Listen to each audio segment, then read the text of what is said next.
Cái tuy á, cháu là cái phong tục người Mỹ, nhưng mà máu và xương thịt của con là cái người Việt Nam, chứ không phải là người Mỹ.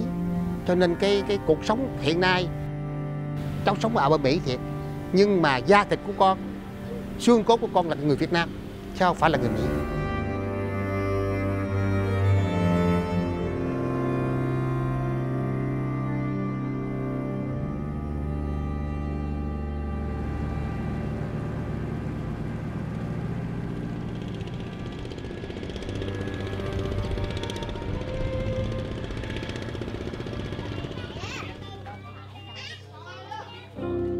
I live two different lives. I don't know how to define myself. Am I Vietnamese? Am I American? Growing up, other than my brother, I was the only full-blooded Vietnamese student at my elementary school. My parents used to send me to Vietnamese Bible study, where I learned the language and culture. The escape was my sanctuary to find myself and reflect upon my heritage. There was something about the feeling of being surrounded by other kids my age that just looked like me. I can take off the mask and not be ashamed of my skin. My parents and grandparents would only speak to me in Vietnamese, so we would never forget our heritage or where we came from. How can I be fully Asian in a culture demanding my assimilation? In order to fit in and be accepted, I have to hide myself, not physically, but in almost every other way. I don't want to be different. Second grade, I met a Korean girl. We instantly clicked. I could be my Vietnamese self with her. She told me she had spent 2 weeks in Vietnam for a vacation. At 7 years old, I really believed she understood who I was. I trusted that she knew my background and was someone I could talk to. She described the people in great detail, and her stories immersed me in the landscape. I believed her, but I learned how easily hearts could be broken. I regretted opening up to anyone because I wasn't Japanese or Korean or some other more culturally accepted Asian. She told students at my school that I was living as an illegal immigrant in the United States. My peers called me a zipperhead, a racial slur used by American soldiers during the war. It referred to the violent splitting of Vietnamese heads with machine gun fire. I'm hurt and often embarrassed because I can't do anything to change my ethnicity. Sometimes I am ashamed of myself, of my background. I'm ashamed of me. My people are proud. My parents, they taught me to be proud of my culture.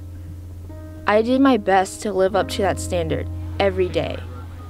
Until the day I was stripped from my national identity. I was only 7. I looked away from who I truly was. I decided I would be defined as just an American, nothing else.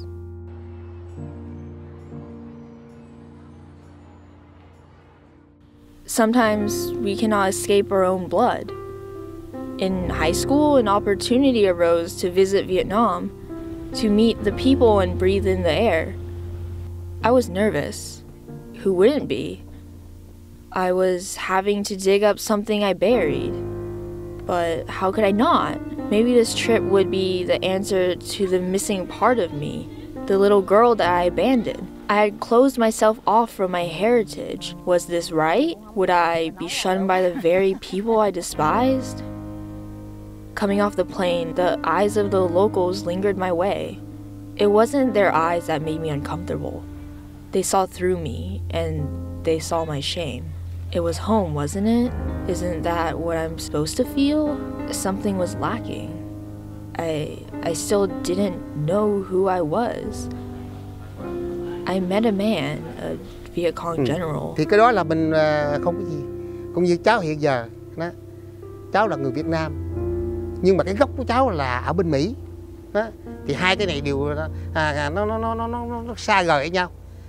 Nhưng mà tâm hồn của con lúc nào con cũng nghĩ cái người Việt Nam. I was uneasy. I knew what he was saying. I was home. but I still didn't know who I was. The words, they echoed through my bones, down through my roots to the ground where I really came from. The paths I chose would still lead to success, and that my roots hold down the tree from every storm. My background was my lifeblood. I cried. No matter what challenges I face, I'll be okay. This is who I am, and I won't let anyone make me feel small for that. I can't. I won't. Vietnam opened a secret door for me, and behind that door was a gift. It taught me not to be afraid to be me anymore. We traveled to an orphanage populated by both children and elders from another generation who had been abandoned by their children. There was an eerie anger in my heart. We are always supposed to respect our elders and take care of them when they get old. These people were being left behind with practically nothing. The caretakers stripped the children of gifts we brought them, and they took all the belongings the elders possessed in their previous life. Hadn't I been doing the same thing? Stripping my bones of the blood it required? It shattered my heart. I have to reconnect with my people and regain everything I left behind. On the drive back, I look out over the landscape. The fields, they sang to me. I was not ashamed. I was whole again. It was like the spirit of the land welcomed me home. I am Vietnamese. I can feel it in my blood and bones.